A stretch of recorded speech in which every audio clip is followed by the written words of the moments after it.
Hello and welcome to maths ark YouTube channel. ये channel maths के class 11th और 12th के पूरे सिलेबस को कवर करता है।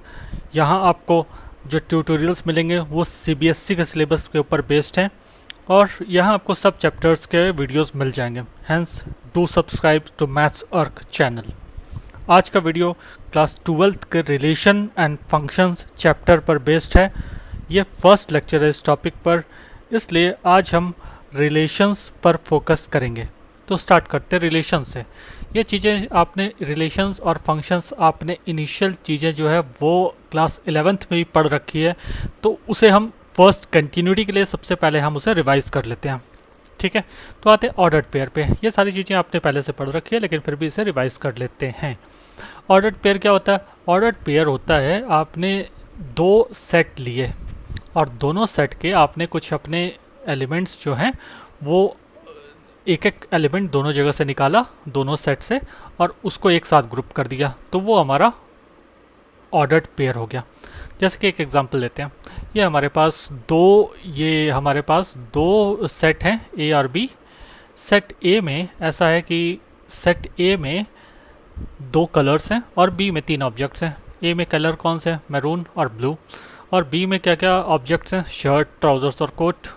तो हमारे जो कलर्ड ऑब्जेक्ट्स होंगे, जो हमारा ऑर्डर्ड पेयर है कलर्ड ऑब्जेक्ट्स, ठीक है, तो वो कौन सा होगा? एक हम फर्स्ट कलर वाले से निकालेंगे। एक ऑब्जेक्ट, कोई सा भी ऑब्जेक्ट आप निकाल सकते हो, कोई भी एलिमेंट निकाल सकते हो। तो मरून आपने निकाला और उसके साथ आप दूसरे सेट का कोई भी एक एलिमेंट निकाल सकते हो, तो वो हो गया शर्ट। मैरून शर्ट आपने एक एग्जांपल के लिए, मैं एग्जांपल के लिए बता रहा हूँ, आप कोई सा भी ले सकते हो। एज सच मैरून शर्ट ले लिया, ब्लू कोट ले लिया, ब्लू ट्राउज़र ले लिया, एट्सेट्रा। इस तरह के ऐसे हो सकते हैं। आप अगर टोटल नंबर ऑफ देखो कि कितने हमारे ए और बी के से टोटल कॉम्बिनेशन कितने बन सकते हैं, कितने तरह के हमारे ऑर्डर्ड पेयर बन सकते हैं, तो यहाँ पर 2 एलिमेंट्स हैं, तो 2 × 3 = 6। टोटल 6 ऑर्डर्ड पेयर्स बन सकते हैं। ठीक है, तो ये जो total number of ordered pairs बनेंगे उसे ही हम कार्टेशियन प्रोडक्ट कहते हैं। फॉर्मली इसका देखते हैं डेफिनेशन क्या कहता है। डेफिनेशन कहता है कि आपको दो नॉन एम्प्टी सेट्स दे रखे हैं पी और क्यू, और इन दोनों में जितने भी एक सेट जो इनका ऑल ऑर्डर्ड पेयर्स को कंटेन करता हो उसे हम कार्टेशियन प्रोडक्ट कहते हैं। जैसे कि इसको सिंबॉलिकली देखें, पी क्रॉस क्यू से दिखाते हैं, और इसका ऑर्डर्ड पेयर है पी क्यू, इसी ऑर्डर में होना चाहिए। पी जहाँ एलिमेंट है पी का, सेट पी का, और क्यू है सेट क्यू का एलिमेंट। ठीक है, एक एग्जांपल ले लेते हैं। 135 एग्जांपल दिया और क्यू में हमारे दो एलिमेंट्स हैं 2 और 4। तो इन दोनों का हमने क्या करना है कि सबसे पहले एक एलिमेंट यहाँ से उठाना है पी का, और उसके बाद क्यू के दोनों एलिमेंट्स को उठाने हैं 1 एट ए टाइम। 3 का, देन 3 के साथ भी यही काम होगा और 5 के साथ भी यही काम होगा। तो हमारे यहाँ पर भी 3 × 2 that is 6 numbers of elements हो जाएंगे, इतने ऑर्डर्ड पेयर्स हो जाएंगे। तो ये सारे ऑर्डर्ड पेयर्स का जो सेट बना वही हमारा कार्टेशियन प्रोडक्ट है। ठीक है, अब आते हैं रिलेशन पर। रिलेशन क्या होता है? आपने ऑर्डर्ड पेयर समझ लिया, कार्टेशियन प्रोडक्ट समझ लिया, तो रिलेशन क्या होता है? रिलेशन में ऐसा होता है कि आपका कार्टेशियन प्रोडक्ट जो बना था उसी का एक सबसेट लेंगे, उसका सबसेट होता है ये। और किस तरह का सबसेट होता है, वो किस तरह ऑब्टेन होगा? वो obtained by describing A relationship between the first element x and second element y। तो आपका रिलेशन जो होगा वो एक कार्टेशियन प्रोडक्ट का सबसेट होगा, लेकिन वो भी एक स्पेशल टाइप का होगा। वो ऑब्टेन तभी होगा, वो तभी आपको मिल सकता है जब आपने कोई एक रिलेशनशिप डिस्क्राइब कर दिया फर्स्ट एलिमेंट x और सेकंड एलिमेंट y के बीच में। ठीक है, एग्जाम्पल से समझ लेते हैं। P आपका 1357 है और Q सेट Q में आपके ये 4 एलिमेंट्स हैं। तो रिलेशन हम एक डिफाइन कर सकते हैं इनका। अगर हम total number of Cartesian product में देखें तो कितने हमारे ऑर्डर्ड पेयर हो सकते हैं? 4 × 4 दैट इज़ 16। ठीक है, तो अब हम इसमें एक रिलेशन डिफाइन करते हैं। हम उसका सबसेट ले रहे हैं और उस सबसेट में के लिए कोई हमें एक रिलेशनशिप डिस्क्राइब करके देनी पड़ेगी, तभी हमारा रिलेशन होगा। तो हमने रिलेशनशिप जो डिस्क्राइब करी है वो x is less than y। ठीक है, तो इसलिए हमारे सारे के सारे कार्टेशियन प्रोडक्ट में जितने भी हमारे एलिमेंट्स थे, जितने भी ऑर्डर्ड पेयर्स थे, वो सारे के सारे नहीं आएंगे, बस वैसे ही आएंगे जो इस रूल को सेटिस्फाई करेंगे। तो हमारे ये जो रूल वाले फॉर्म में हमने लिखा है इसको सेट बिल्डर फॉर्म कह देते हैं।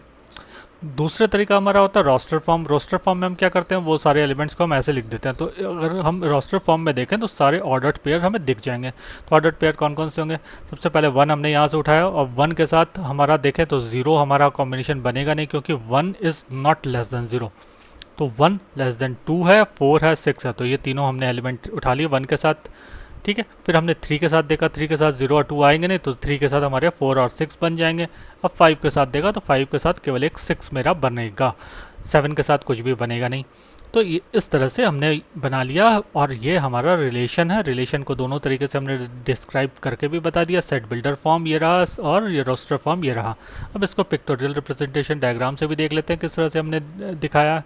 तो डायग्राम में आपको 2 सेट बना लेने हैं और 2 सेट के बीच P और Q जो सेट है उसके सारे एलिमेंट्स को लिख लेना है, और इनके बीच जो भी हम दिखाएंगे रिलेशन वो हमारा एक एरो से डिफाइन होता है। ठीक है, तो जो भी एरो हमने बनाया वही हमारा रिलेशन है, और ये जो रिलेशन जितने बने हुए हैं उसका हमने पिक्टोरियल रिप्रेजेंटेशन कर दिया है। जैसे एग्जांपल के लिए 3 और 4 का एक रिलेशन है, तो 3 और 4 के बीच हमें एक एरो बना देना है और वो हमारा रिलेशन हो गया। ठीक है, तो इसी तरह हमने सारे रिलेशंस दिखा दिए यहाँ पर पिक्टोरियल रिप्रेजेंटेशन में। अब जो हमारा एरो के राइट हैंड साइड में है तो वो हमारा उसे कहते हैं हम इमेज। तो ये जितने भी हमारे राइट हैंड साइड हैं एरो के वो इमेज कहलाते हैं। ठीक है, और इन ये सारे इमेज जैसे कि for example 2 is the image of 1, 4 is the image of 1, 6 is the image of 5, 6 is the image of 3, इस तरह से होगा। इमेज ये हो गया। और यहाँ पर जो हमारे लेफ़्ट हैंड साइड में जो हमने ले रखे हैं जितने भी हमारे एरो के लेफ़्ट हैंड साइड वाले एलिमेंट्स हैं, जैसे कि 1, 3, 5, ये तीनों का जो सेट हुआ उसे हम कहते हैं डोमेन। ठीक है, डोमेन में फर्स्ट एलिमेंट सारे काउंट होते हैं। तो चाहे हम यहाँ से उठा लें 1 हमारे 1, 3 और 5, चाहे हम यहाँ से देख लें कि जो हमारे रिलेशन के लेफ़्ट हैंड साइड में हैं, एरो के लेफ़्ट हैंड साइड में दिख रहे हैं, वो हमारे डोमेन हो गया। और डोमेन में 7 फॉल नहीं करता, क्योंकि 7 हमारा ऐसा कोई सा इसके साथ कोई सा भी रिलेशन है नहीं, उसकी कोई भी इमेज है नहीं।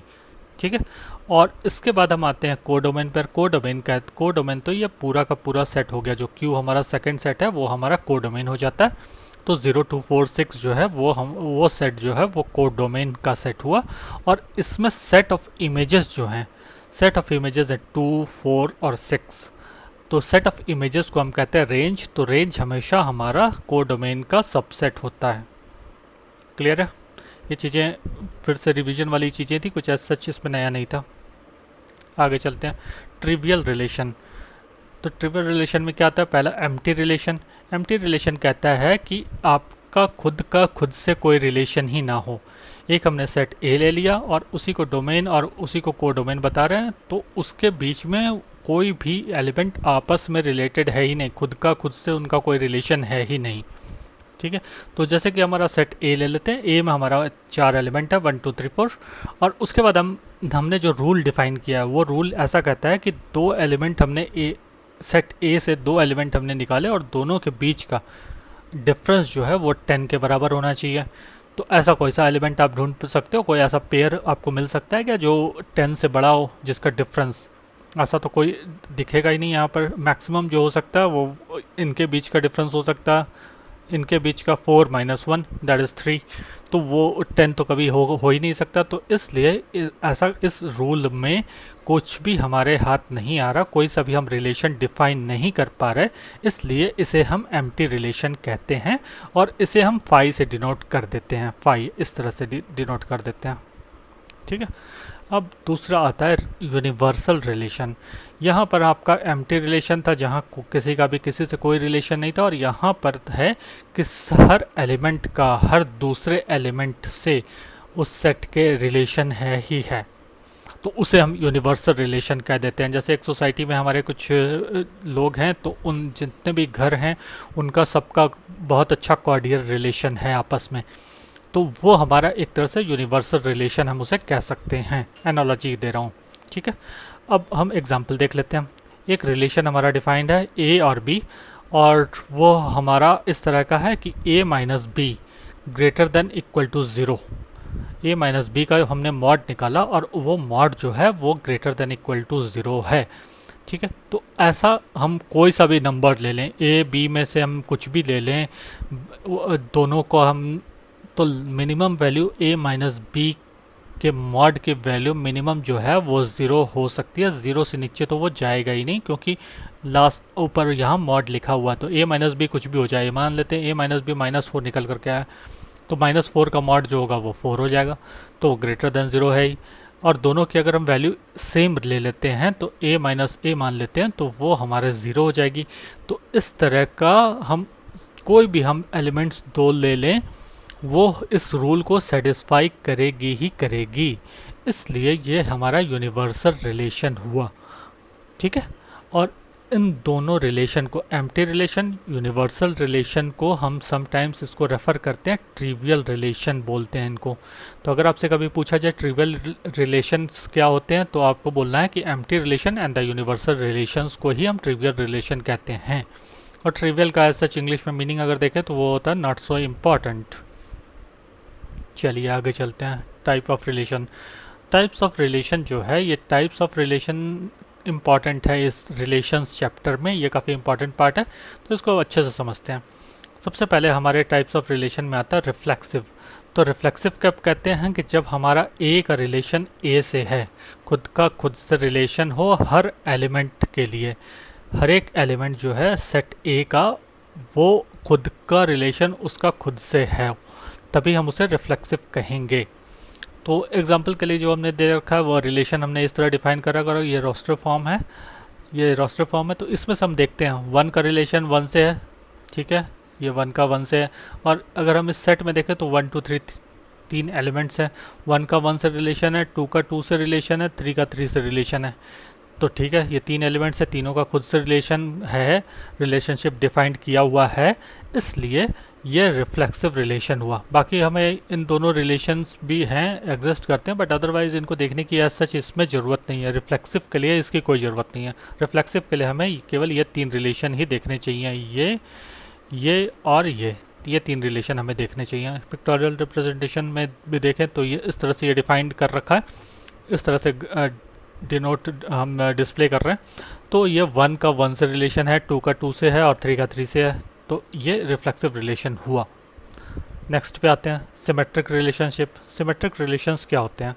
सिमेट्रिक रिलेशन में आपके दो हम एलिमेंट्स लेते हैं, A1 और A2। A1 का अगर रिलेशनशिप A2 से है तो A2 का रिलेशनशिप भी यही इम्प्लाई कर रहा है कि A2 का रिलेशनशिप भी A1 से होना चाहिए। मतलब मेरा आपसे रिलेशन है तो आपका भी मेरे से रिलेशनशिप होना चाहिए हर एलिमेंट के लिए। A1 A2 कोई सा भी हम पेयर उठाएं तो उसका इस तरह का रिलेशनशिप होना चाहिए। जैसे कि फ्रेंडशिप का रिलेशन, मैं आपका फ्रेंड हूँ तो आप भी मेरे फ्रेंड हुए, तो इसलिए वो अगर फ्रेंडशिप के रिलेशनशिप की बात करें तो वो सिमेट्रिक रिलेशनशिप होता है। ठीक है, अब हम इसका एक एग्जांपल देखते हैं। R इस तरह से डिफाइन, किस तरह डिफाइन है? 1 2 2 1 3 3। तो 1 का 2 से रिलेशनशिप है तो 2 का 1 से रिलेशनशिप होना चाहिए। ठीक है जी, ये यहाँ पर है, ये रिलेशनशिप यहाँ पर है। 2 का रिलेशन 1 से है तो 1 का रिलेशन 2 से होना चाहिए, तो वाइस वर्सा चीज़ें हो गई। तो ये है 3 का रिलेशनशिप 3 से है तो 3 का रिलेशनशिप 3 से होने चाहिए, मतलब उल्टा रिलेशन भी होना चाहिए, तो ये भी है। तो ये सारे के सारे जो हैं वो हमारे इस कंडीशन को सेटिस्फाई कर रहे हैं कि जहाँ पर भी A1 रिलेशन A2 है वो इम्प्लाई कर रहा है A2 रिलेशनशिप A1 है, तो इसलिए ये हमारा सिमेट्रिक रिलेशन होगा। पिक्टोरियल रिप्रेजेंटेशन में भी हम देख सकते हैं 1 का रिलेशनशिप 2 से है, तो 2 का रिलेशनशिप भी 1 से है और 3 का 3 से है ही, तो ये उल्टा सीधा एक जैसा ही होगा, इसमें किसी तरह की प्रॉब्लम नहीं आएगी और ये एक सिमेट्रिक रिलेशनशिप है। नेक्स्ट तरह का रिलेशनशिप समझें क्या होता है। नेक्स्ट रिलेशनशिप है ट्रांजिटिव रिलेशन। ट्रांजिटिव रिलेशन में आपका ऐसा होता है कि अगर आपने कभी ऐसा लिया A1 A2 A3 तीन एलिमेंट आपने ले लिए उस सेट के, तो A1 relates to A2 and A2 relates to A3। अगर ये कंडीशंस कभी मीट होती है तो ये दोनों कंडीशन मिलके आपका ऐसा कुछ इम्प्लाई करेगी कि A1 रिलेशन A3 के साथ भी होगा। देखो A1 A2 और A2 A3, ठीक है। तो A1 का रिलेशन A3 के साथ है, एग्जाम्पल के लिए देखते हैं। अब हम सोचते हैं कि क्लास 12th के हम कुछ 3 स्टूडेंट को लेते हैं और 3 स्टूडेंट्स का आपस में हम हाइट के हिसाब से उनको अरेंज कर देते हैं। तो A1 is less in height to A2, ये रिलेशन हमने डिफाइन कर दिया, लेस इन हाइट। और A2 is less in height to A3। इस तरह अगर ये दो कंडीशन मेरे सेटिस्फाई करते हैं तो A1 जो है, A1 का less than height to A3 ये खुद ब खुद होगा ही होगा। तो इस तरह का लेस मतलब हाइट में आपका लेस या हाइट में आपका मोर या इस तरह की चीज़ें, इस तरह के रिलेशनशिप अगर आप कभी भी डिफाइन करते हो तो वो ट्रांजिटिव होता है, ठीक है। तो यहाँ पर हम एक एग्जांपल देख लेते हैं। तो एग्जांपल में आपके ए बी सी 3 एलिमेंट दे रखे हैं। तो ए टू बी आप गए और बी टू सी भी है, बी टू सी भी है यहाँ पर, A to B and B to C. तो इसका मतलब ए टू सी भी आपका होना चाहिए। तो ए टू सी आपका यहाँ पर एक रिलेशनशिप डिफाइंड है, इसलिए यह ट्रांजिटिव रिलेशन है। इसके अलावा आप अगर दूसरा ढूंढना चाहें तो ए टू सी अगर गए और सी हमारा पहला एलिमेंट किसी में है ही नहीं, तो यहाँ से हम कहीं कुछ आगे बढ़ ही नहीं सकते हैं। तो एक ही रिलेशनशिप यहाँ पर दिख रही है जो ट्रांजिटिव है, और वही एक, उसके अलावा और कुछ है ही नहीं। तो एज सच सारे रिलेशनशिप हम बोलेंगे ट्रांजिटिव ही हुए। ये हमारा जो रिलेशन वाला जो सेट है ये ट्रांजिटिव हुआ है, ठीक है। अब आगे बढ़ते हैं। आगे कहता है इक्विवेलेंस रिलेशन। तो अगर आपको ये तीनों टाइप ऑफ रिलेशनशिप समझ आ गए तो इन तीनों को मिला करके हम कहते हैं, ये अगर ये तीनों सेटिस्फाई कोई भी रिलेशन कर रहा है तो उसे हम इक्विवेलेंस रिलेशन कहते हैं, ठीक है। तो रिफ्लेक्सिव, सिमेट्रिक और ट्रांजिटिव, ये तीनों को आपको समझ लेना है। इक्विवेलेंस का भी प्रूव करने को है कि show that this is an equivalence relation, तो आपको चेक करना पड़ेगा रिफ्लेक्सिव है, सिमेट्रिक है जी है, तो और ट्रांजिटिव है। अगर तीनों अगर आपके होल्ड करते हैं, तीनों रिलेशनशिप आपका सेटिस्फाई हो जाता है तो आप उसे इक्विवेलेंस रिलेशन मान लो, आपको उसके बाद कुछ प्रूफ करने की ज़रूरत नहीं होती। अब इसके बाद एक और चीज़ मैं थोड़ा यहाँ बता देना चाहता हूँ कि बहुत बार बच्चों को ऐसा होता है कि वो कहते हैं कि इनको याद हम कैसे करें, रिफ्लेक्सिव, सिमेट्रिक, ट्रांजिटिव।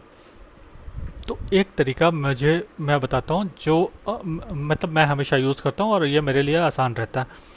तो मैं क्या करता हूँ कि मैं इस तरह अल्फ़ाबेटिक ऑर्डर में इनको ऑर्डर सेट कर देता हूँ। जैसे कि आपका सबसे पहले रिलेशन किससे स्टार्ट होता है, आर से। पहला आपका लेटर आर है, आर के बाद आपका क्या आता है लेटर, अगर हम इंग्लिश अल्फ़ाबेट की बात करें तो आर के बाद एस आता है, और एस के बाद क्या आता है, एस के बाद टी आता है। तो आर से मेरा रिफ्लेक्सिव हो गया, तो इसे हम रिफ्लेक्सिव रिलेशनशिप कह दिया, और सिमेट्रिक कह दिया, और ट्रांजिटिव कह दिया। तो इस तरह से ये हम याद करने के लिए एक ऐसे देख सकते हैं कि आर एस टी, इन्हीं से हमारा जो तीनों रिलेशनशिप है वो स्टार्ट होते हैं इन लेटर्स से, और ये तीनों रिलेशन मेरे हैं तो आर से स्टार्ट होंगे, तो आर एस टी ये तीन मेरे रिलेशनशिप हो गए। अब कभी हमें ये याद रखना है कि रिफ्लेक्सिव किस तरह का होता है, खुद का खुद से रिलेशन। सिमेट्रिक मतलब अगर हमारा किसी तरह का सीधा रिलेशन है तो उसका उल्टा रिलेशनशिप भी आएगा। A related to B implies B related to A, ये होना चाहिए, तो अब सिमेट्रिक हो गया। ट्रांजिटिव में क्या होता है, ट्रांजिटिव में A related to B and B related to C implies A related to C, इस तरह का रिलेशनशिप ट्रांजिटिव होता है। तो ये हमारे इक्विवेलेंस रिलेशन हो गया, और ये एक तरीका हो गया। एक अगर आपको याद करने में प्रॉब्लम हो रही हो तो ये एक तरीके से आप ट्राई करें, इससे आपको हेल्प मिल सकती है। चलिए जी आगे चलें, अब एग्जाम्पल देखते हैं। एग्जाम्पल क्या है, ये एक तरह से क्वेश्चन ही है, इसको और सॉल्व करके देखते हैं। ये क्या कहता है question, so that the relation R in the set 1 to 3 given by R, किस तरह का हमने रिलेशन डिफाइन करा, 1 is related to 1, 2 is related to 2, 3 to 3, 1 to 2, 2 to 3, ये रिलेशनशिप मेरे डिफाइन है। और मेरा डोमेन और को डोमेन इसी तरह का 1 2 3 तीन एलिमेंट्स हैं उसमें। यह मुझे शो करना है कि रिफ्लेक्सिव तो है but neither symmetric nor transitive, ये दोनों नहीं हैं, ठीक है। और बाद में ये कहते हैं now try to make it symmetric and transitive too, ये एक्चुअल में ज़्यादा इंटरेस्टिंग पार्ट है। ये पार्ट तो ईजियर है और ये ज़्यादा इंटरेस्टिंग पार्ट है। तो चलो इसको हम देखते हैं। तो सॉल्यूशन देख के और बढ़ते हैं। पहले आर इज़ रिफ्लेक्सिव, जब हमें ये प्रूफ करना होता है तो हमें क्या देखना होता है कि हमारे कौन कौन से एलिमेंट्स हैं। 1 2 3 तीन एलिमेंट है, खुद का रिलेशन खुद से है, 1 का 1 से है, 2 का 2 से है, 3 का 3 से है। तो ये 1 2 3 तीन एलिमेंट ही थे और इन तीनों का आपस में रिलेशनशिप है।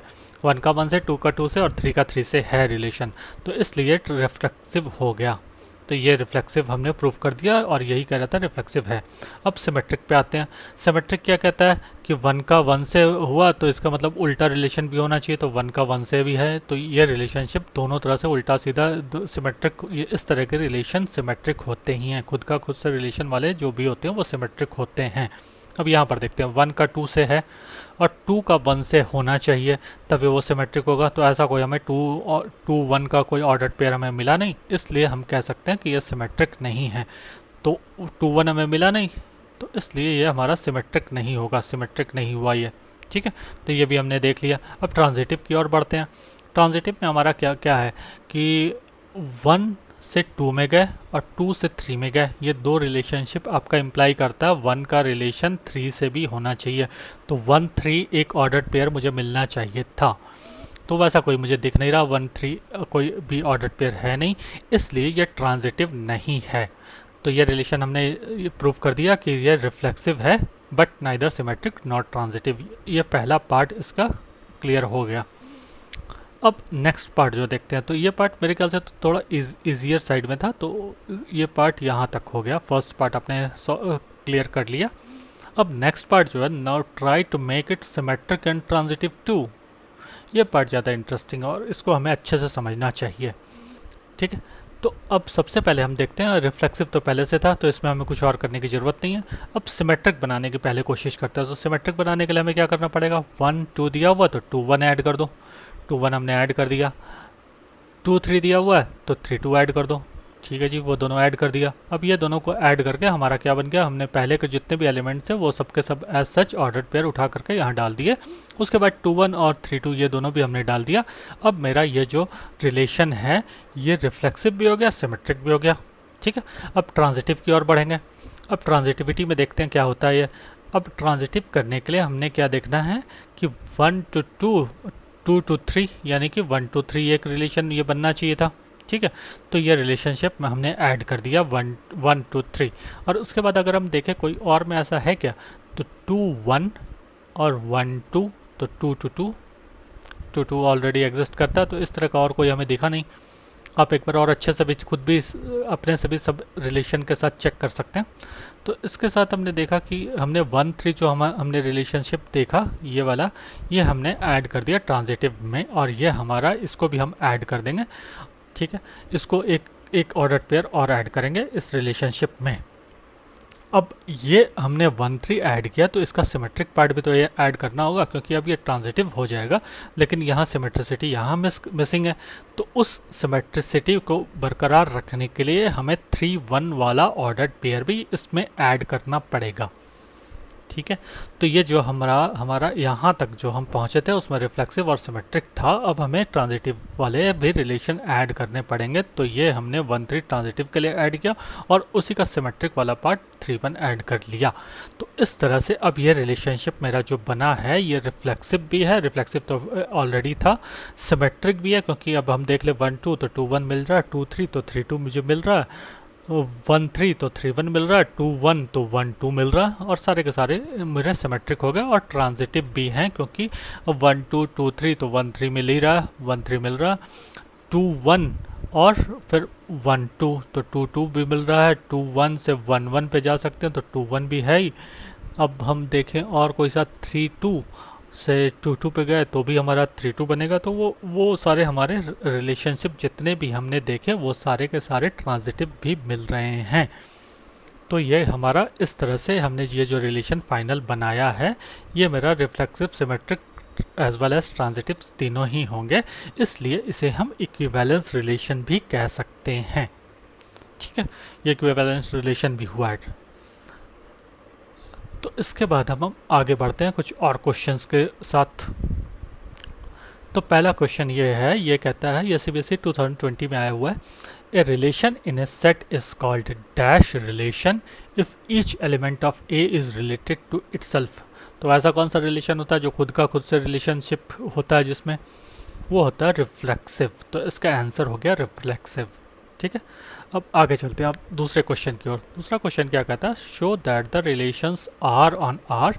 ये आर ऑन आर का मतलब वो रियल नंबर्स, रियल नंबर का रिलेशनशिप हम कह रहे हैं यहाँ, मतलब डोमेन और कोडोमेन दोनों जो है वो रियल नंबर है। डिफाइंड एज आर, यहाँ आर का मतलब है रिलेशन, रिलेशन, ये रिलेशन को डिनोट कर रहा है। R is equal to A B, एक ordered pair where A less than equal to B is reflexive. तो यहाँ हमने रिलेशन जो डिफाइन कर रखा है लेस देन इक्वल टू वाला पार्ट, ठीक है, और वो रिफ्लेक्सिव भी होगा, ट्रांजिटिव भी होगा, बट नॉट सिमेट्रिक। आपका ये रिलेशनशिप जो है वो रिफ्लेक्सिव है, ट्रांजिटिव है, बट नॉट सिमेट्रिक। ठीक है, तो ये आपको निकालना है। तो इसके लिए हम उसी तरह चलते हैं, ग्राउंड रूल फॉलो करते हैं। आप सबसे पहले खुद से ट्राई कर लो, और खुद से बन गया वेल एंड गुड, नहीं तो फिर मैं इसके बाद बनाना शुरू करूँगा इसे। तो बढ़ते हैं हम सॉल्यूशन की ओर। सॉल्यूशन, ये हमें क्या शो करना है, ये रिलेशन हमारा a less than equal to B है, और सबसे पहले हम रिफ्लेक्सिव देखते हैं। रिफ्लेक्सिव के लिए REF ही लिख रहा हूँ मैं अभी इसके लिए, ठीक है। तो रिफ्लेक्सिव है, यानी रिफ्लेक्सिव क्या कहता है, a रिलेशन a ये एग्जिस्ट करना चाहिए सब एलिमेंट के लिए, ठीक है।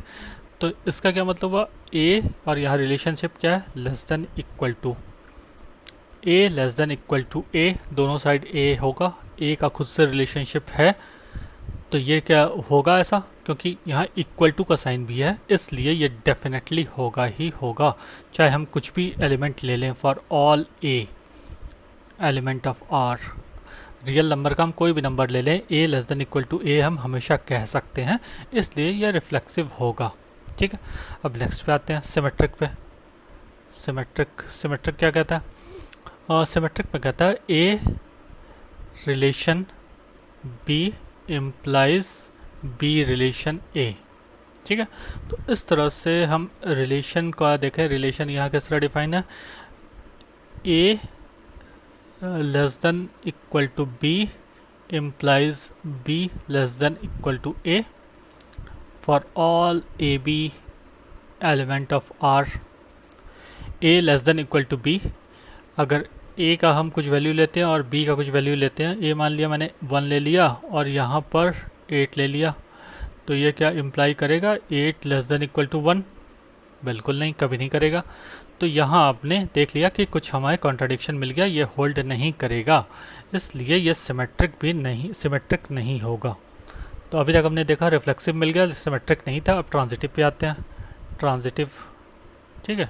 ट्रांजिटिव देखते हैं, ट्रांजिटिव चेक करने के लिए क्या करना होगा, ट्रांजिटिव के लिए हमें देखना होता है a relation b and b relation c implies a relation c, a relation b and b relation c implies a relation c। तो ऐसा कुछ होगा क्या, मान लिया हमने a less than equal to b and b less than equal to c implies a less than equal to c। जो मेरा रिलेशन था उसकी जगह मैंने less than equal to sign लगा दिया, क्योंकि यही रिलेशन इसी तरह डिफाइंड था इस क्वेश्चन में, तो जहाँ पर वो था वो हमने डिफाइन एज इट इज कर दिया। तो a less than b and b less than equal to c, ये आपका डेफिनेटली ये इस तरह से इम्प्लाई करेगा ही a less than equal to c, ये हर केस में आपका वैलिड ही होगा, इसलिए ये मेरा ट्रांजिटिव भी है। तो यही हमें प्रूव करना था, रिफ्लेक्सिव और से ट्रांजिटिव है बट नॉट सिमेट्रिक, वो प्रूव हो गया। क्लियर है, आगे चलें। आगे आ गया दूसरा क्वेश्चन। दूसरा क्वेश्चन क्या कहता है, ये क्वेश्चन कहता है कि आपके जो एलिमेंट्स हैं, check if the relation R in the set A जो है वो एलिमेंट सारे नेचुरल नंबर लिख रखे हैं 14 तक, डिफाइंड एज आर, रिलेशन जो है वो एक्स वाई, ऑर्डर्ड पेयर जो होगा वो इस तरह से डिफाइंड है कि 3x minus Y is equal to 0। ये रिफ्लेक्सिव होगा, सिमेट्रिक होगा या ट्रांजिटिव होगा, वो हमें निकालना है, ठीक है। देखते हैं, तो पहले हम r का देखते हैं कि r किस तरह का है हमारा। ये हमें इस तरह का देखना होगा कि जो ऑर्डर्ड पेयर हैं वो इस इक्वेशन को सेटिस्फाई करें। तो सबसे पहले हम 1 ले लेते हैं, 1 जैसे लिया तो 3 into 1 that is 3, 3 minus Y is equal to 0। तो यहाँ पर y की वैल्यू आपके 3 ही होनी चाहिए, तभी आपका सेटिस्फाई करेगा। ठीक है, ये ऑर्डर पेयर हो गया। अब 2 के साथ देखते हैं। 2 के साथ इसी तरह क्या होगा, 3 इंटू 2 6, 6 माइनस 6, तो 2 के साथ 6। 3 के साथ देखें, 3 के साथ आपका क्या होगा, 3 इंटू 3 9, 9 माइनस 9, ये 9 होना चाहिए यहाँ पर, तभी ये इक्वेशन को सेटिस्फाई करेगा। और 4 के साथ देखें तो क्या बनेगा, 12 बनेगा। इसी तरह अगर हम 5 के साथ देखें तो 5 इंटू 3 15, 15 माइनस 15, 15 जैसा तो यहाँ पर है ही नहीं, तो ये यहीं पर बंद हो जाएगा, ये यहाँ तक ही रहा। ठीक है, तो ये मेरा रिलेशन जो है ये बस इसी के 4 ऑर्डर्ड पेयर ही होंगे इसमें। अब इसको देखते हैं रिफ्लेक्सिव के लिए। हम मेरे पास क्या होना चाहिए था, 1 1 2 2 3 3 इस तरह के रिलेशन होने चाहिए थे, ये तो है ही नहीं। तो रिफ्लेक्सिव आपका नॉट रिफ्लेक्सिव, ठीक है, ये नहीं है क्योंकि आपके 1 1 जैसे एलिमेंट है ही नहीं। ठीक है, not since not reflexive since 1 1 not the element of R. इस रिलेशन का 1 1 एलिमेंट नहीं है। मैं एक एग्जांपल लिख रहा हूँ, 1 1 2 2, आप जो मर्जी सो लिख सकते हो, सारे ही इसके लिए ही होंगे। अब एक पहला हम एग्जांपल लेते हैं सिमेट्रिक के लिए। सिमेट्रिक के लिए मेरा क्या होता था, 1 3 अगर है, इसका मतलब आपका 3 1 भी होना चाहिए था। तो 3 1 यहाँ पर है, बिल्कुल नहीं, यहाँ 3 1 तो कहीं दिख ही नहीं रहा, तो इसलिए ये सिमेट्रिक भी नहीं है। ठीक है, ये सिमेट्रिक नहीं है, not symmetric since 3 1 not the element of R. अगर 3 1 होता तो हम बाकियों के लिए चेक करते, लेकिन यहाँ पर जस्ट हमें कभी भी एक भी प्रॉब्लमेटिक सिचुएशन मिल गई, प्रॉब्लमेटिक रिलेशन मिल गया, वो हम हटा देते हैं कि ये एग्जिस्ट नहीं करता, यहाँ एक कॉन्ट्रडिक्शन है, तो इसका मतलब ये सिमेट्रिक भी नहीं है। ठीक है, अगर ये मिल जाता 1 3 का 3 1 मिल जाता तो हम और आगे ढूंढते हैं, बाकियों के लिए भी हमें फिर सेटिस्फाई करना देखना पड़ता है कि वो रिलेशन सेटिस्फाई करता है या नहीं। तो यहाँ पर हमारा काम आसान हो गया, फर्स्ट वाला ही नहीं मिला। अब ट्रांजिटिव का केस देखते हैं। ट्रांजिटिव क्या कहता है कि 1 3 1 3 1 3 इस तरह का मान लेते हैं, 1 3 एंड दूसरा 3 9, ये इम्प्लाई करेगा कि 1 3 भी कोई रिलेशन होना चाहिए, तो ये तो आपका एग्जिस्ट करता ही नहीं। 1 3 और 3 9, सॉरी ये 1 9, 1 और 9 का होगा ना, 1 और 9 ये दोनों, तो 1 9 जो है ये आपका होना चाहिए था। इसको काट देते हैं, 1 9 कर देते हैं ऐसे, 1 9। ठीक है, तो 1 9 आपका रिलेशन है ही नहीं, डिफाइंड है ही नहीं इस रिलेशनशिप वाले टेबल में, इसलिए ये ट्रांजिटिव भी नहीं है, नॉट ट्रांजिटिव। बस एक एग्जांपल भी लिख सकते हैं, इनके लिए कोई ऐसी प्रॉब्लम नहीं है। जैसे मैंने यहाँ लिख दिया कि not reflexive since 1 1 not element of R, not symmetric since not element of R, not transitive since 1 9 not the element of R. बस ये भी आप लिख सकते हो, इतना भी इनफ होगा आपको प्रूफ करने के लिए कि आपका ये नहीं है। कोई भी एक आप प्रूफ कर सकते हो, तो दैट इज़ इनफ प्रूफ करने के लिए कि ये नहीं है। जहाँ पर होता है तो वहाँ आपको हर एक चीज़ देखनी होती है, जहाँ नहीं है वहाँ तो आप कोई एक कॉन्ट्रडिक्शन वाली चीज़ प्रूफ कर दो, का काम ख़त्म। नेक्स्ट पे आते हैं। नेक्स्ट हमारा क्वेश्चन जो है वो CBSE 2018 में आया हुआ है, और ये कहता है कि let a is equal to, इस तरह से डिफाइंड है कि x एलिमेंट ऑफ z जहाँ इंटीजर्स हैं और 0 से 12 तक आपके सारे नंबर्स हैं, x की value, show that r is equal to A B such that a B element of a और a माइनस बी। रिलेशनशिप जो डिफाइन है, a माइनस बी का mod is divisible by 4 is an equivalence relation. ठीक है, तो ये prove करना है। Find the set of all elements related to 1, also write the equivalence class 2। ठीक है जी, तो आप अपने से बनाना चाहते हो अपने से बना करके देख लें। इसमें बस एक चीज़ मैं बता देना चाहता हूँ कि इक्विवेलेंस क्लास क्या होता है। इक्विवेलेंस क्लास होता है कि जो भी नंबर आपका कुछ पेयर आएगा 2 के साथ, जैसे इक्विवेलेंस क्लास 2 की बात करें तो 2 आप यहाँ पर a या b में से किसी एक को 2 ले लो, तो उसके साथ कौन सी वैल्यू आपके सेटिस्फाई इस रिलेशन को करेगी, तो उस तरह की आपको वैल्यूज़ लिख लेनी है और उसका एक सेट जो आप लोगे तो वही इक्विवेलेंस क्लास होता है। ये मैं इक्विवेलेंस क्लास सिंस अभी तक हमने कुछ देखा नहीं था तो इसलिए मैं इंडिकेट कर दे रहा हूँ। बस आप अब अपने से एक बार पॉज करके वीडियो अपने से बना करके देख सकते हो, इसे सॉल्व हो जाता है, वेल एंड गुड। नहीं होता तो एनीवेज हम इसको बना करके देखेंगे ही। ठीक है जी, तो चलिए अब आगे चलें इसमें। इसको सॉल्यूशन की ओर। सबसे पहले यह कहता है कि आपका इस तरह से डिफाइंड है, तो a minus B is divisible by 4। तो इसका हम देखते हैं कि क्या क्या हो सकता है आर में। आर में हमारा किस तरह का सेट होगा ऑर्डर्ड पेयर, वो हम देखते हैं। सबसे पहले हम लेते हैं 0, तो 0 के साथ कौन सा नंबर हो सकता है, 0 के साथ 0 आप ले लें तो वो डिविजिबल बाई 4 है। 0 डिविजिबल बाई 4 0 है आपका, तो 0 के साथ आप 1 लेंगे, होगा नहीं होगा, 2 होगा भी नहीं होगा, 3 भी नहीं होगा, 4 हो जाएगा। तो इस तरह के आपके लेने पड़ेंगे 0 to 8, 0 8 वाला जो ऑर्डर पेयर हुआ, और 0 12, ये मेरे 4 तो 0 के साथ बने। अब 1 के साथ इसी तरह देखते हैं, 1 के साथ 1, 1 के साथ 5 आपने ले लिया, 1 के साथ कौन सा ले लेंगे, 9 ले लेंगे, 1 के साथ 13 तो आएगा नहीं, है ना, 1 के साथ इसके बाद 13 तो है ही नहीं इसमें, तो वो तो आएगा ही नहीं, तो 1 के साथ इतने ही बनेंगे।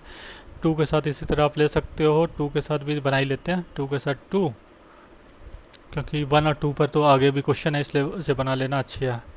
2 6 3, 3 के साथ 10 आएगा, और 4 के साथ तो कुछ आएगा नहीं, 3 के साथ तो 2 ये तो मुझे 2 लेना था, ये 2 है, इसको ले लो 2 और 10, 2 और 10, ठीक है। तो ये 3 मुझे मेरे एलिमेंट जो बन गए ऑर्डर्ड पेयर, जो 2 के साथ बन गए। इसी तरह 3 के साथ आप बना लो, 3 के साथ 3 3 3 7 और 3 मेरा 11। एक दो और बना लेते हैं, उससे फिर चीज़ें थोड़ी ज़्यादा क्लियर हो जाएगी, ठीक है। अभी हम देखते हैं 4 4 4 4 8 4 12। अच्छा, यहाँ पर हमारा 4 0 भी तो होगा, वो हम क्यों मिस कर रहे हैं, 4 0 भी ले लो, ठीक है। इसी तरह आप बाकी भी आप बनाते जा सकते हो, 5 6 7 8 9 10 11 12 सबके साथ आपका जो जो बनता है वो आप लेते जाओगे, ठीक है। अब हमारा क्वेश्चन देखते हैं। अब हम इसको सबसे पहले इक्विवेलेंस रिलेशन प्रूव करना है। सबसे पहले रिफ्लेक्सिव पे आते हैं, रिफ्लेक्सिव है या नहीं है।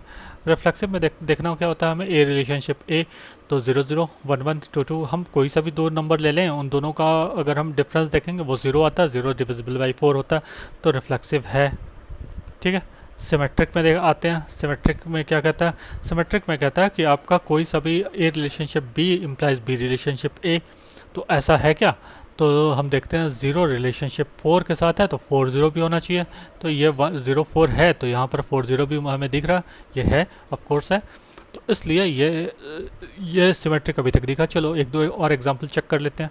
2 6 का देख लेते हैं, 2 6 है, और 6 2 भी क्या होगा, तो 6 2 अगर आप देखें तो 6 माइनस 2 4 आएगा, तो वो भी, और उसका मॉड हमें देखना है, तो 2 6, तो 6 2 भी होगा ही होगा।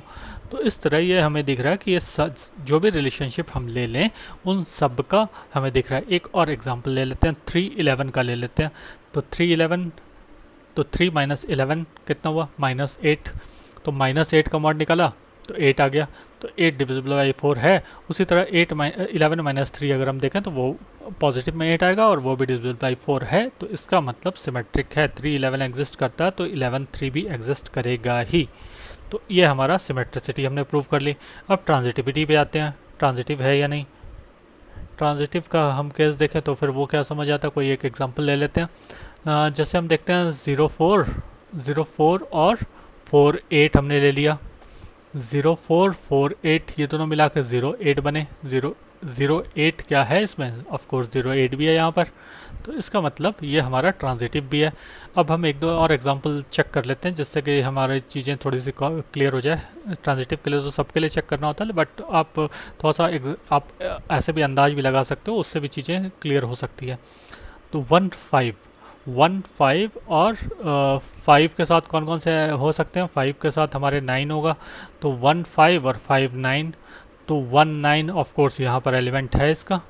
तो इस तरह हमें देख रहे हैं कि हमने जितने भी रिलेशनशिप लिए वो ट्रांजिटिव दिख रहे हैं हमें। तो इसलिए ये तीनों के तीनों रिफ्लेक्सिव सिमेट्रिक ट्रांजिटिव तीनों हैं, इसलिए ये इक्विवेलेंस क्लास हो गया, इक्विवेलेंस रिलेशनशिप है। क्लास नहीं है, क्लास अभी और देखेंगे, ठीक है। तो ये हमने प्रूव कर दिया कि a minus B is divisible by 4, ये इक्विवेलेंस रिलेशन हुआ। अब इसमें देखते हैं find the set of all elements related to 1। One के साथ जो एलिमेंट्स रिलेटेड हैं वो कौन कौन से, वन के साथ देखा जाए तो हम वन वाले रो में देख लेते हैं 159। तो 159 जो है वो मेरा रिलेटेड टू वन है, वन से रिलेटेड जो है वो मेरा 159, ये तीन एलिमेंट्स जो है वो मेरे वन से रिलेटेड हैं और इसी को हम इक्विवेलेंस क्लास कहते हैं और इस तरह से हम डिनोट करते हैं। इसमें से इक्विवेलेंस क्लास का मतलब ये हुआ कि आप कोई सा भी दो एलिमेंट का पेयर ले लो, कोई भी दो एलिमेंट्स ले लो इसमें, और उसका ऑर्डर्ड पेयर अगर देखोगे तो वो उस रिलेशनशिप को होल्ड करेगा, उसको सेटिस्फाई कर देगा। जैसे 1-5 कर लो या 5-9 कर लो या 9-1 या 9-5 कुछ भी कर लो, आपका उसका मॉड जब भी लोगे तो वो 4 का डिविजिबल ही होगा। ठीक है, तो ये आपका इक्विवेलेंस क्लास 1 हो गया। और इक्विवेलेंस क्लास 2, इक्विवेलेंस क्लास 2 की बात करें तो 2 में कौन से आएंगे, वो हमारा 2 वाला जो रो है वो बता देगा। तो 2 तो एक ही है, उसकी ज़रूरत है नहीं, 2 6 और 10, तो यानी कि 2 6 10, 2 6 10 हमारा इक्विवेलेंस क्लास 2 के का एलिमेंट्स हो गए। ठीक है, तो इक्विवेलेंस क्लास भी आपका क्लियर हो गया। इक्विवेलेंस क्लास आपको डिनोट करने का इस तरह का स्क्वायर ब्रैकेट से डिनोट करते हैं और इसमें जो होता है वो एक सेट होता है, वो ऐसा सेट होता है जिसके आप कोई भी दो एलिमेंट्स ले लो तो वो रिलेशनशिप सेटिस्फाई करेगा। जैसे कि एग्जांपल ले लेते हैं 10-6, 10-6 डिविजिबल 4 से होता ही है, 10-2 वो भी डिविजिबल होगा 4 से। 2-10 की बात करें तो 2-10 भी जो है वो -8 आया, वो -8 का मॉड आप ले लोगे क्योंकि यहाँ मॉड है, a-b का मॉड है, तो इसलिए 8 आ जाएगा और 8 इज़ डिविजिबल बाई 4। तो इसलिए आप कोई भी दो एलिमेंट्स इक्विवेलेंस क्लास का ले लोगे वो हमेशा इस रिलेशन को सेटिस्फाई करेगा ही करेगा। ठीक है, तो ये चीज़ें क्लियर हो गई। अगर आपका वीडियो पसंद आ रहा हो तो ज़रूर हमें लाइक और शेयर करें इस वीडियो को, और सब्सक्राइब करना ना भूलें मैथ्स अर्क यूट्यूब चैनल को। आगे बढ़ते हैं, कुछ अब होम असाइनमेंट है। अब क्वेश्चन हमने जो बनाना था वो बता दिया, अब ये कुछ आपके लिए असाइनमेंट है, आप इसको अपने से सॉल्व कर सकते हैं और फिर कमेंट सेक्शन में आप डाल सकते हो कि आपसे ये क्वेश्चन बना या नहीं बना। अगर किसी तरह की हेल्प चाहिए होगी तो ऑफकोर्स मैं हूँ, मैं बता दूंगा, मैं हेल्प कर दूंगा। ठीक है, यहाँ पर कुछ हम इनिशियल कुछ हिंट्स या कुछ चीज़ें अगर इसमें आती है क्वेश्चन में आपको एक बार अच्छे से समझा देता हूँ। Check if the relation R in the set R. ठीक है, ये रिलेशन आर है और ये रियल नंबर्स है। ठीक है, as R is equal to A B इस तरह से डिफाइन है कि A less than B is symmetric और transitive, A less than B. तो आपको ये चेक करना है कि सिमेट्रिक है ये रिलेशनशिप या और ट्रांजिटिव है, ये दोनों में से कौन से हैं, सिमेट्रिक हो गए या ट्रांजिटिव होगा या दोनों होंगे या कोई सा नहीं होगा, ये आपको चेक करना है। तो आपका सिमेट्रिक के लिए आप ए रिलेशन बी देखते हो, A relation B implies B relation A, तो आपको रिलेशन की जगह यहाँ पर लेस देन केवल साइन है, तो लेस देन वाला रिलेशन है, तो आपको वो चेक करके देखना होगा। तो ये आप आराम से बना सकते हो। नेक्स्ट क्वेश्चन देखें, check if the relation R in the set z of all integer define as r is equal to X Y so that x minus Y, यहाँ पर x माइनस वाई रिलेशनशिप है, ये relationship है। ठीक है, xy element of z is an equivalence relation. Also check if the relation r in the set n of all natural number defined as r is equal to xy। यहाँ पर भी अगर आप देखो तो सब कुछ सेम है इन दोनों में। डिफरेंस कहाँ है, डिफरेंस है इन चीज़ों में डोमेन और कोडोमेन में। यहाँ पर डोमेन और कोडोमेन जो है वो सेट ऑफ इंटीजर्स है, यहाँ डोमेन जो है नेचुरल नंबर है, सेट ऑफ नेचुरल नंबर। तो ये आपको चेक करना है कि ये इस तरह डिफाइन आपका इक्विवेलेंस रिलेशन है या नहीं, यानी कि आपको रिफ्लेक्सिव, सिमेट्रिक, ट्रांजिटिव तीनों के लिए चेक करना है, और अगर तीनों चेक्स आपके सक्सेसफुल होते हैं तब आप डिक्लेयर कर देते हो कि हाँ भाई ये इक्विवेलेंस रिलेशन है। ठीक है, तो यहाँ पर अब मैं एक हिंट दे देता हूँ कि ऑफ कोर्स ये दोनों क्वेश्चन सेम से दिखते हैं बट इन दोनों में डिफरेंस है, और इसलिए यह क्वेश्चन यहाँ पर डाला गया जिससे आपका कॉन्सेप्ट क्लियर हो जाए, आपके दिमाग से ये चीज़ें क्लियर हो जाए कि रिलेशन केवल, जैसे यहाँ पर आपको बाकी सब कुछ सेम है, x माइनस वाई रिलेशन है, सब कुछ सेम है, बस यहाँ पर डोमेन को डोमेन का डिफरेंस है, और इससे आपका इक्विवेलेंस रिलेशन पर भी इम्पैक्ट आता है। इस बात को क्लियर करने के लिए ही ये क्वेश्चन यहाँ दिया गया है।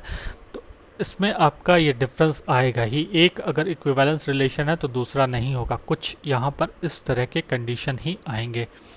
तो ये मैं पहले से इंडिकेट कर दे रहा था। और आप अब इसे अपने से बना करके देखो, रिफ्लेक्सिव आपको पता है, या सिमेट्रिक पता है, ट्रांजिटिव है, ये तीनों आप होल्ड करके देखो कि अगर ये तीनों आपका सेटिस्फाई करता है तो आपका इक्विवेलेंस रिलेशन होगा, अदरवाइज़ नहीं होगा। तो ये चीज़ें आप अपने से अब चेक कर सकते हो, ठीक है। तो इसके साथ ही आज का लेक्चर यहाँ तक ही प्लान था। तो नेक्स्ट वीडियो में नए टॉपिक्स के साथ हम हाजिर होंगे। मैथ्स अर्क चैनल को आप सब्सक्राइब कर लें, अपने कमेंट और सजेशन भी हमें देते रहें, जिससे कि हम इसमें कुछ और इम्प्रूवमेंट, आपको कुछ चाहिए तो वो हम कर सकें। वीडियो देखने के लिए thank you and have a nice day.